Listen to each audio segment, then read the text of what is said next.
Selamat siang semuanya. Terima kasih atas kesempatannya. Di sini kami akan mempresentasikan hasil dari wawancara kami kepada salah satu narasumber yang berasal dari Filipina. Sebelumnya perkenalkan, saya Natasha Putri Guna dan tiga teman saya yaitu Fitri Anggraini, Kairunisa Dwi Ramasari, dan Kayla Cahya Kinasi. Kami berasal dari kelas Komde. Di sini hasil presentasi kami ini yang berjudul Jejak Charmi dari Filipina ke Indonesia menjalin koneksi antar budaya.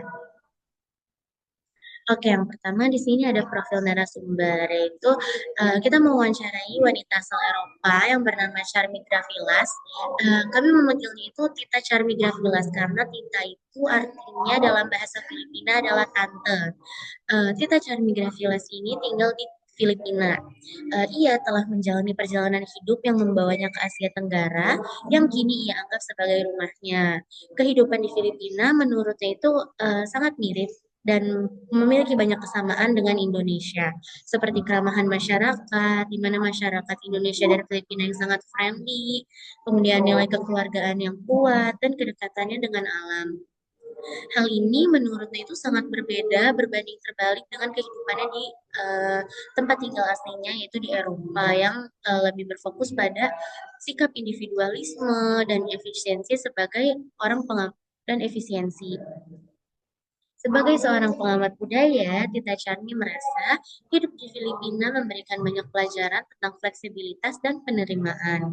Pengalamannya di Asia Tenggara telah memperluas pemahamannya tentang keberagaman dan membuka pandangan yang lebih luas terhadap perbedaan budaya. Kemudian selanjutnya di sini akan membahas mengenai durasi dan alasan Tita Charmi itu tinggal di Indonesia.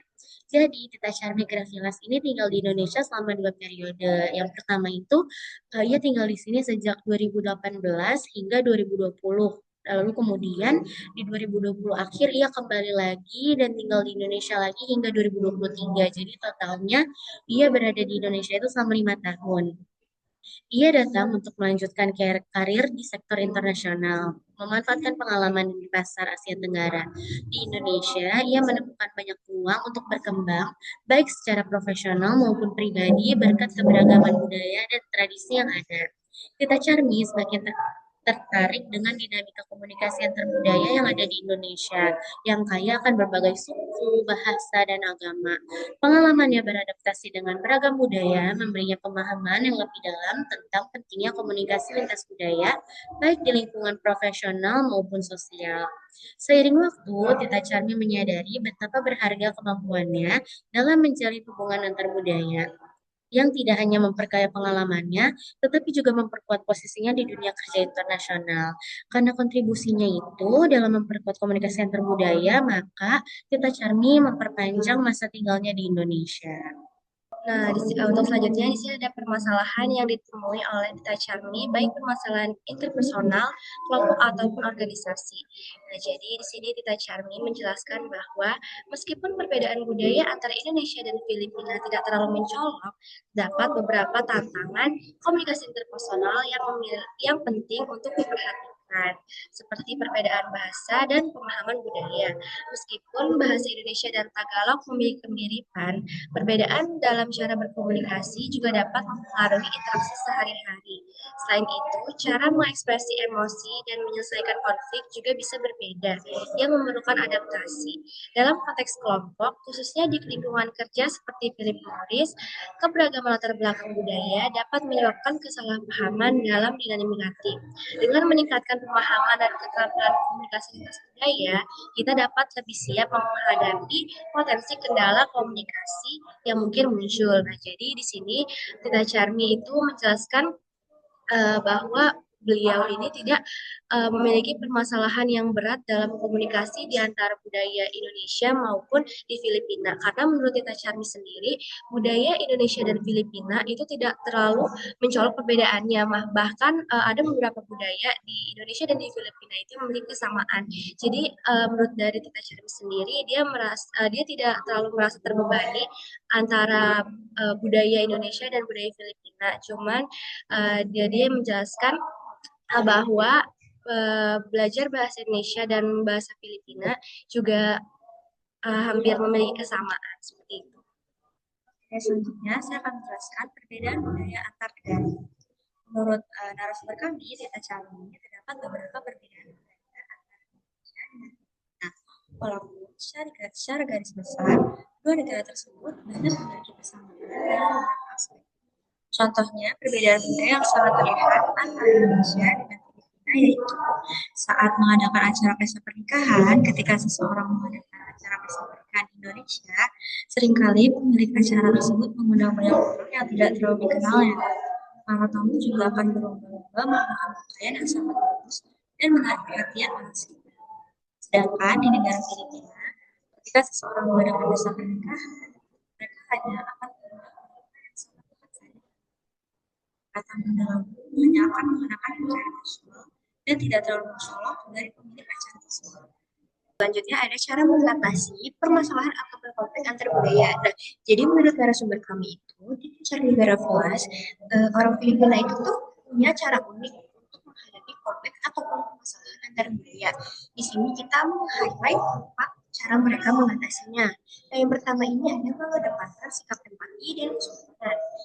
Nah, budaya Filipina itu ada yang namanya Kikisama atau menjaga keharmonisan dan juga hia atau sikap sopan dan menghormati. Nah, ini tuh dua ini adalah nilai utama bagi orang Filipina untuk mengedepankan sikap empati dan kesukaan mereka untuk menghadapi konflik ataupun permasalahan.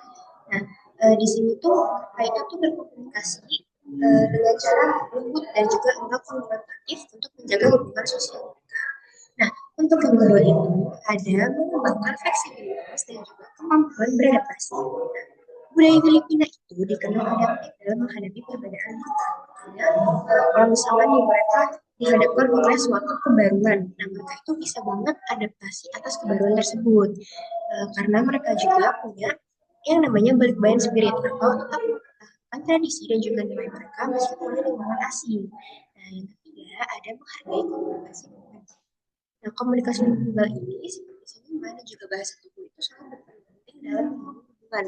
Jadi misalkan kalau misalkan orang Filipina ini tuh dihadapkan oleh konflik ataupun kesalahpahaman. Nah, mereka ini enggak terlalu berfokus kepada komunikasi verbalnya atau kata-katanya, tapi mereka juga mengutamakan komunikasi nonverbalnya karena komunikasi nonverbal itu bisa menjadi suatu hal yang positif yang menjadi respons yang berbeda dari budaya lain dan bisa membuat mereka tetap kayak oh mereka itu marah seperti itu.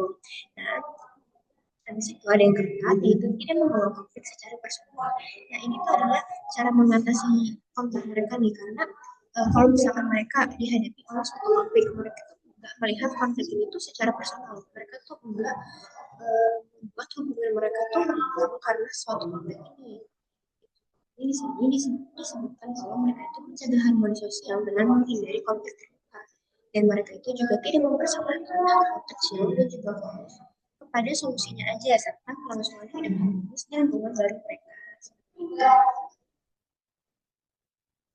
Nah, sekarang kita masuk ke kesimpulannya. Jadi, apa sih kesimpulan dari presentasi kita hari ini? Nah, kesimpulan itu adalah komunikasi antar budaya itu merupakan aspek penting dalam dunia global yang terhambat oleh stereotip, perbedaan makna, dan juga pelanggaran norma budaya. Nah, perbandingan antara budaya Indonesia dan budaya yang kita bahas hari ini menunjukkan nih kesamaan dalam nilai kekeluargaan, namun ada juga perbedaan dalam ekspresi emosional, komunikasi verbal, dan juga tradisi sosial.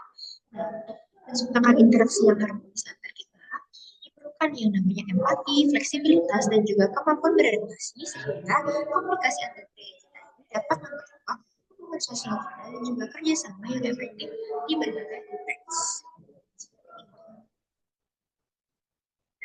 Segitu saja presentasi dari Sampai sebelumnya, terima kasih. Sampai jumpa. Bye-bye.